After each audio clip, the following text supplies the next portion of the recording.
They thought he couldn't hear them. Behind the frosted glass of room 721, voices moved like shadows, low and certain, laced with entitlement.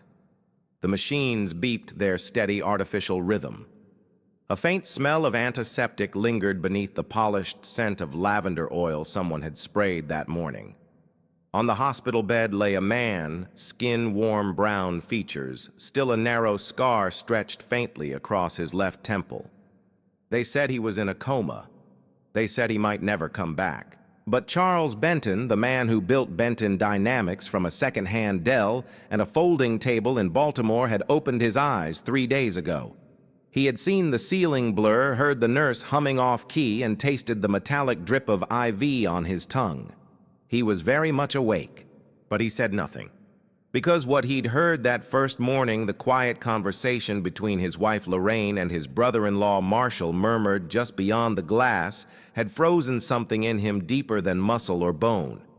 They were planning to take everything, not just his company, but his voice, his legacy, his vision. Charles had built Benton Dynamics for more than wealth.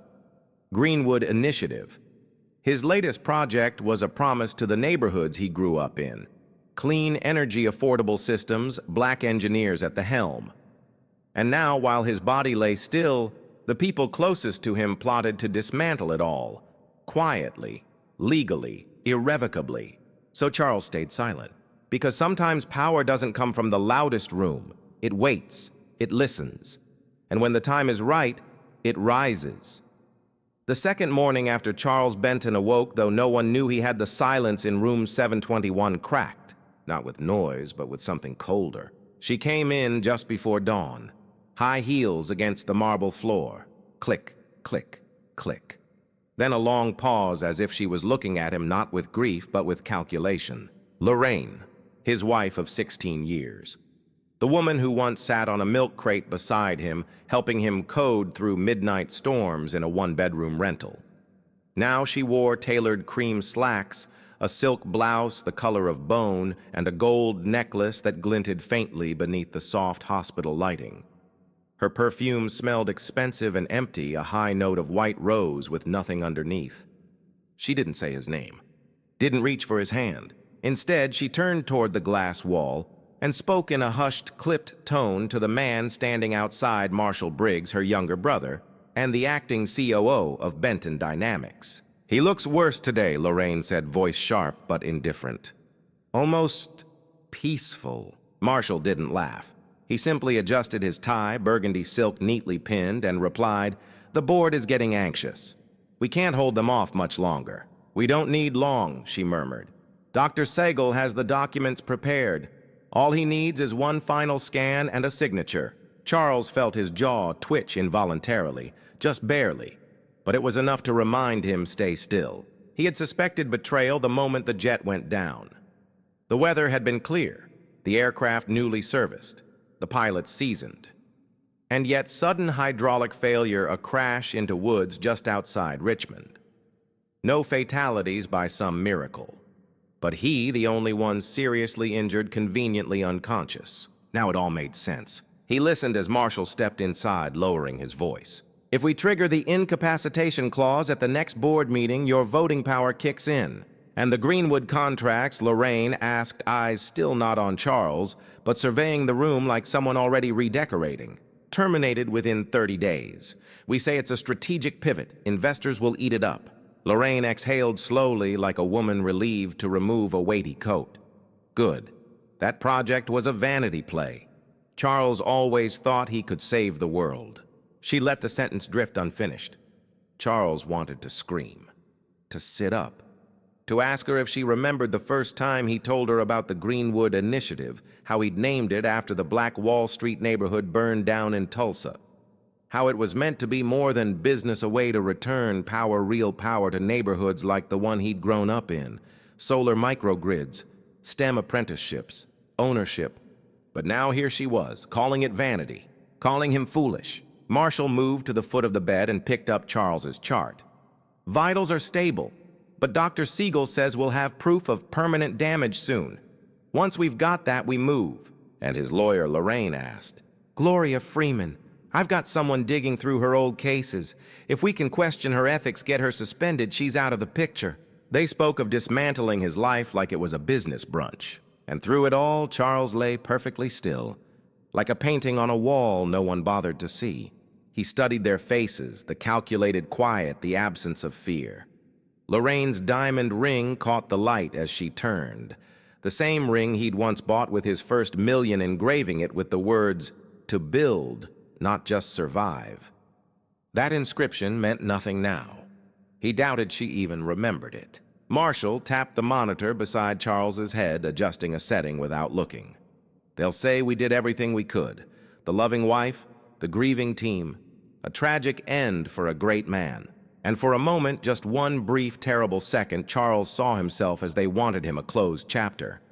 A man remembered not living. A photo on a memorial plaque at Benton HQ with fake tears and a new leadership structure already in motion. But then something inside him steadied. It wasn't rage, not yet. It was clarity, cold and clean like air after fire. Lorraine smoothed her blouse, looked at her reflection in the glass, then finally turned her eyes to him. "I'll be back tomorrow," she said, voice flat. "They'll start prepping you for the MRI." She didn't touch his hand. She didn't kiss his forehead. She just walked out, and Charles Benton, still as stone, let the silence return. But now it was no longer the silence of helplessness. It was the silence of strategy. Because some men rise with fury, but others they rise with patience. And Charles Benton had just learned exactly who his enemies were, and exactly how far they were willing to go. That night the room returned to quiet. But it was not peace. It was the kind of silence that presses on your ribs like weight. The overhead light had been dimmed to a soft amber, the kind used in nurseries and palliative care, not bright enough to see clearly, not dark enough to dream. Outside, Washington's winter wind scratched against the window pane like dry branches dragging across glass. Charles lay still beneath the thin blanket, his breath even controlled, trained. It was nearly 11 p.m. when the door hissed open. The footsteps were different this time. Lighter, gentler, not rushed, not plotting, just measured. "Good evening, Mr. Benton," the voice said, not high-pitched, not coddling. It wasn't the sugary tone nurses sometimes used when speaking to the unconscious, as if soft vowels could revive someone from the brink. This voice was grounded, calm, like someone used to working in the presence of fear and telling it to move aside. "My name's Angela," she continued. "I'll be your night nurse for the next few shifts." She moved around the room with quiet precision, checking vitals, adjusting monitors. She didn't make small talk. She didn't whisper to herself. Charles could hear the scribble of her pen on the clipboard, the soft exhale as she shifted her weight from foot to foot. Her scent was faint lavender and something earthier beneath, maybe sandalwood. Then, for the first time in days, someone sat beside his bed. Not to gloat, not to scheme, but just to be there. "I don't know if you can hear me," Angela said, her voice now lower, almost confessional, "but I need to tell you something." Charles focused on the rhythm of his breathing, in through the nose, out through the mouth. Still, always still. "I shouldn't be here," she said. "That's the truth." There was a pause, a sigh. The kind of breath someone takes when deciding whether to risk something. "I was brought in last minute," she continued. "Your previous nurse. She left. No explanation. But I dug around like I always do, and something wasn't right." Angela stood and walked toward the cabinet where the medication charts were kept. Her voice carried softly behind her. "I've worked in hospitals for a long time, Mr. Benton. Longer than I care to admit. But I didn't always wear this badge. I used to be with a forensic neurology unit, worked on malpractice cases, whistleblower stuff. Then one case got too close, too dangerous, and I stepped away." She returned to the chair, her steps slower now. Her voice dropped to a near whisper. "But last night, I read your sedation levels. They're off. Way off. More than any coma protocol I've seen. And your reflex records, they've been tampered with." Charles felt his chest tighten, but he held still. Not even his eyelids moved. Angela leaned forward, her breath barely a breeze near his face. "I don't think you're asleep," she said quietly. "And if I'm right, I'm here to help you wake up, even if it costs me everything." The words sat in the air for a long time. No movement, no sound, just belief. Then she stood and walked over to the IV stand. A click, a twist, and the faint hiss of liquid slowing down. "I'm reducing your sedation. Little by little. No one will notice. But if you are in there, you should feel clearer within a few days." She glanced at the door alert like someone used to trouble, then looked back at him. "When you're ready, Mr. Benton, we'll find a way to speak." The door opened again without warning. Angela shifted instantly, her tone switching to clinical. "Vitals stable. Just rechecking per your notes, doctor." Dr. Siegel's voice responded, gruff and dismissive. "All right, I'll take it from here." Charles listened as Angela stepped away without hesitation, her posture now crisp, her voice sanitized of all truth. But the moment she left, something changed in the room. For the first time in days, Charles felt the tiniest flicker of something beneath the weight allyship. He didn't know who she really was. Didn't know if he could trust her. But her voice, the steadiness in it, the way she spoke truth without sweetness, had cut through the fog like morning through smoke. She hadn't promised miracles. She hadn't said everything would be okay. She'd said, "I believe something's wrong, and I'm here anyway." In that hospital of polished surfaces and poisoned intentions, that alone was sacred. And Charles Benton, billionaire builder, betrayed man, had found the smallest, sharpest ember of something he thought he'd lost: hope. It happened on the third night. The air in room 721 had shifted just enough to notice if you were paying attention. Outside, the wind had died down, replaced by a low, steady rain, tapping gently against the windows like someone knocking politely, waiting to be heard. Angela entered just past midnight. No perfume, no heels, just soft shoes, navy scrubs, and a clipboard tucked beneath her arm like she had nothing to hide but knew others might. She moved through her routine, as usual, checked his chart, adjusted the IV, typed something into the monitor. Then she pulled the curtain closed and sat beside him, not as a nurse, but as someone returning to a secret. "I've been thinking," she said softly, hands resting in her lap. "If you can hear me, if I'm not just whispering to a wall, we need a way to talk." Charles lay still, but inside him something stirred. The fog had been lifting for days now, slowly, steadily, as the sedatives eased and his mind sharpened like a blade beneath water. He could feel his legs again barely. His right hand tingled. And his thoughts, though still sluggish, had begun to form complete ideas. Rage, clarity, names, numbers. Angela leaned in her voice even lower. "I don't need you to move mountains. Just give me something." A long pause. Then a twitch, his index finger. Once, then again. Angela froze. She looked down, eyes wide, not quite believing. Was that? Again. A single movement. Small, controlled, impossible to fake. Angela blinked hard, then leaned forward, lips parted in wonder. "You're in there." It wasn't a question. She exhaled shakily, then straightened. Okay, let's think this through." She scanned the room like a soldier, then pulled a small pouch from her coat. Inside were index cards, carefully labeled, each bearing a different letter of the alphabet. She placed them on a tray in front of him, then positioned a small clip light to shine down in a narrow beam. "We'll do one row at a time," she whispered. "When I reach the letter, you need blink once." "Got it." "Blink. Once?" "Yes." Angela smiled, a little stunned. "You're gonna make me cry, Mr. Benton." Over the next hour they worked, letter by letter, word by word. It was slow, excruciating. Charles's eyelids felt like lead. His concentration wavered.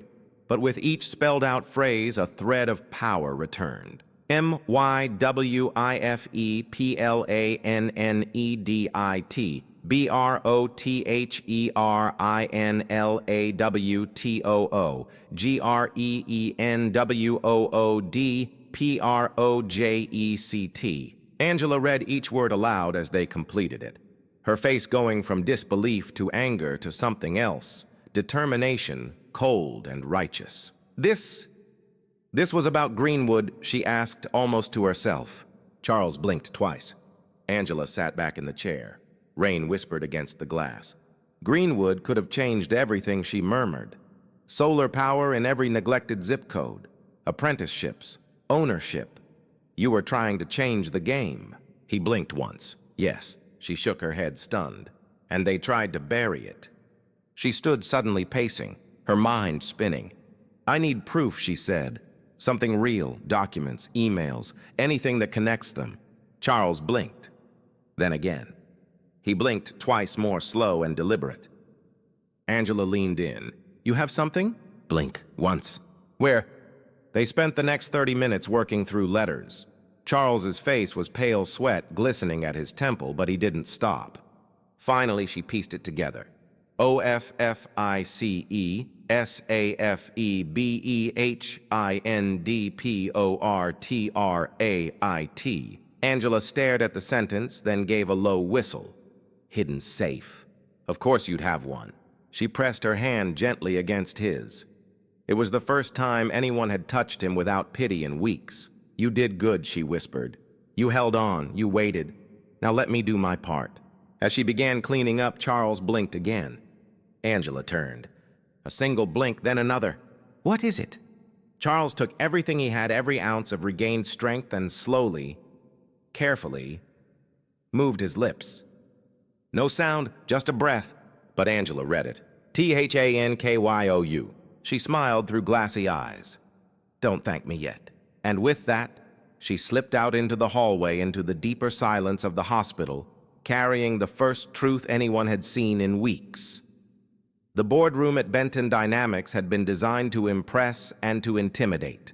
12 chairs, thick-backed and lined in leather, surrounded a long walnut table the color of old blood. The ceiling soared with recessed lighting set to a cold, clinical glow. At the far end of the room, beneath the company crest, a rising sun in copper foil, stood Marshal Briggs. He wore a navy suit that fit like armor, a pale gold tie, and an expression carefully calibrated between concern and control.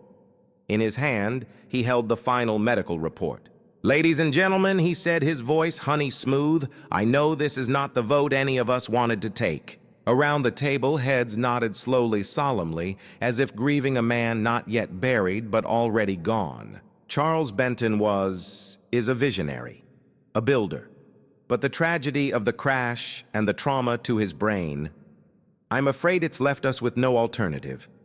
Dr. Siegel's report is clear. Mr. Benton has suffered irreversible neurological damage. The legal threshold for incapacitation has been met. He passed the reports down the table. Men and women in dark suits flipped pages they had already read. A few avoided eye contact. Others looked eager, not with joy, but with purpose. The kind that only surfaces when power is about to shift. Marshall placed a hand on the table, fingers spread. It's time we ensure stability for our shareholders and for the future of this company.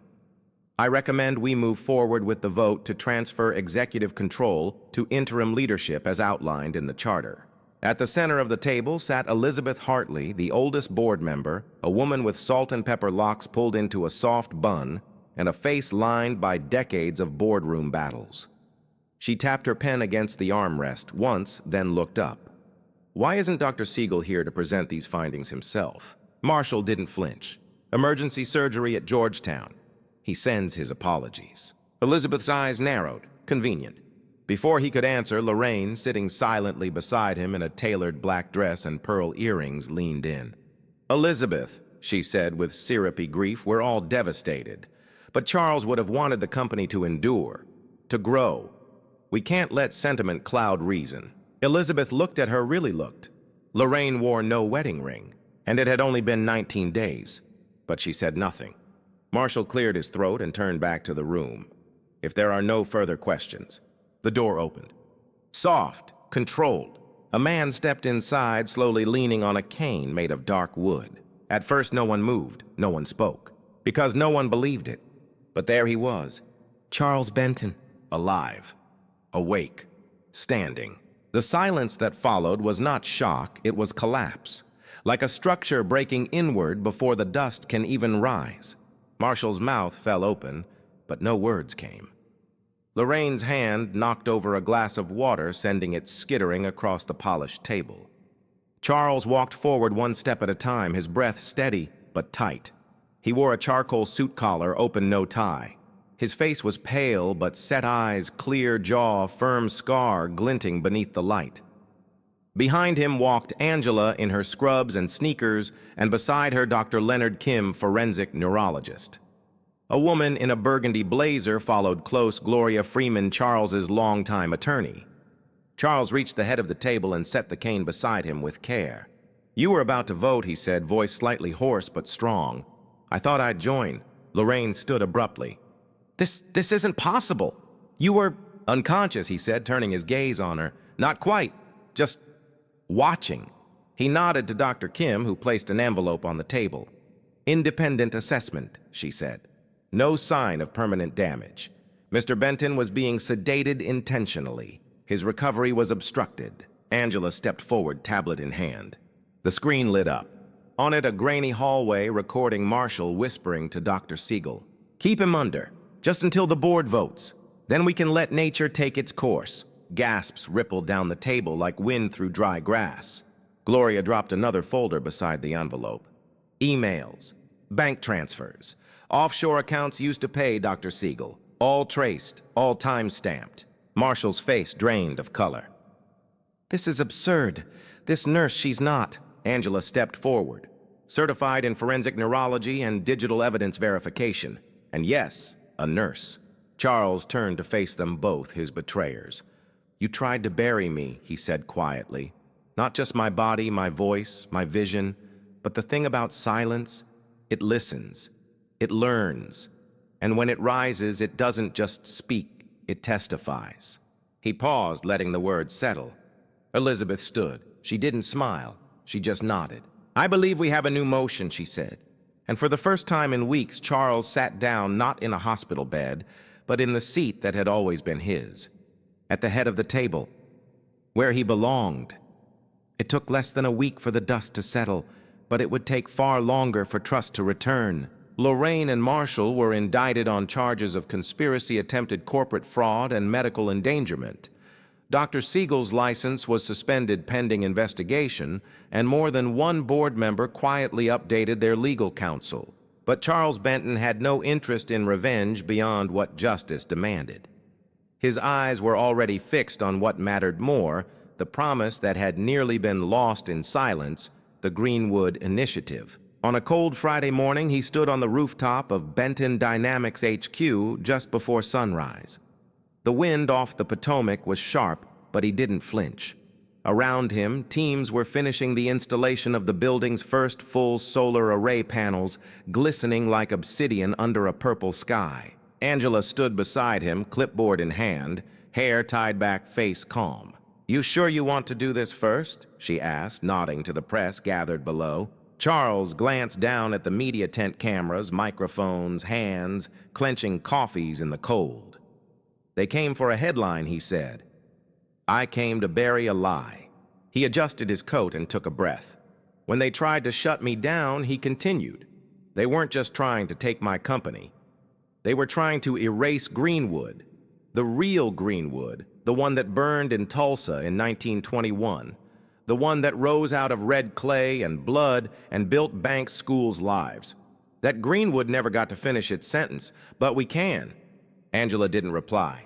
She just nodded, then handed him the folder marked Phase 1.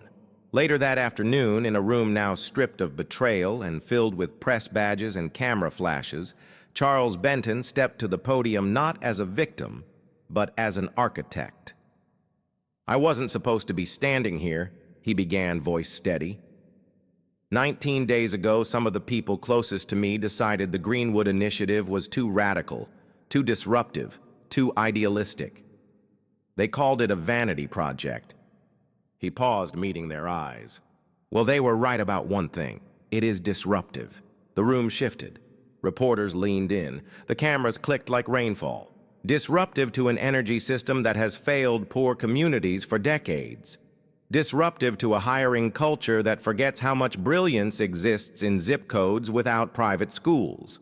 Disruptive to the idea that business has to choose between profit and purpose. He clicked the remote. A slide appeared, Greenwood Phase 1 approved. Starting this quarter, Benton Dynamics will install community solar grids in 5 historically black neighborhoods across the country: Atlanta, Baltimore, Detroit, Jackson, and Oakland. Over the next year, we will train over 400 local apprentices, not just to install, but to own and lead. Applause began soft at first, then growing. Angela watched from the edge of the crowd. No spotlight on her, just a quiet pride. A voice spoke beside her. Elizabeth Hartley. "He's not just rebuilding Greenwood," she said. "He's reinventing what a CEO can be." Angela smiled. He always was that. They just tried to put him back in the box. That evening, back in Charles's office, the same one Marshall had once dreamed of occupying, the lights were low. The room was quiet except for the soft hum of city traffic below. Angela sat across from him, sipping tea. "You did it," she said. Charles looked out the window. "No," he replied. "We started it." He turned toward her. "But I need your help again." Angela raised an eyebrow. "I want to create an oversight body, internal, external, real. One that makes sure what happened to me can't happen again. Not here. Not in any hospital. Not to any patient." She blinked. "You're serious?" "I've already spoken to Gloria and Elizabeth. We're drafting the charter. It'll be called the Greenwood Ellis Foundation after my grandfather and your mother." Angela froze. "My mother?" Charles nodded. "You told me once she was a nurse. Quiet, unshakable, like someone I met once in a hospital room." Angela swallowed hard. Her voice softened. "She died before she ever got to see the kind of system she deserved to work in." Charles reached across the table. "She'll see it now." 1 week later, the first Greenwood microgrid went live, powering an elementary school in the East End of Baltimore. The children cheered as lights blinked on and a mural of black inventors lit up on the wall behind them. And Charles, standing at the back with Angela and Elizabeth, didn't make a speech. He just watched the light, watched it move through the hallway like hope made visible, watched it land on brown faces that didn't know what it was to grow up in darkness. Because some victories aren't loud, some don't happen in boardrooms or courtrooms, some happen quietly when no one's watching, when someone refuses to look away even when it's easier. Greenwood didn't burn in vain, and neither did the silence. No one expected that the frail woman who stepped into the abandoned church that rainy morning would become the one to bring light back to an entire community. They called her Miss Lucinda, a woman once rejected by her own blood who had slept on sidewalks with nothing but a torn cloth bag, turned away from church after church for the color of her skin and the weight of her past. But Lucinda didn't carry bitterness. What she carried was an old dented pot, a few sweet potatoes, and a quiet truth her grandmother once whispered: "If you have something in your hands, share it." So she cooked. Cooked for the hungry kids roaming the streets, for the old man with one leg sitting under the awning, for the young girls shivering after night shifts. No sermons, no speeches, just warm food offered hand to hand and a gaze that said, "You are still worthy of love." And then, that church. It wasn't abandoned anymore. The cracked walls were patched up by the same hands that once reached out in need.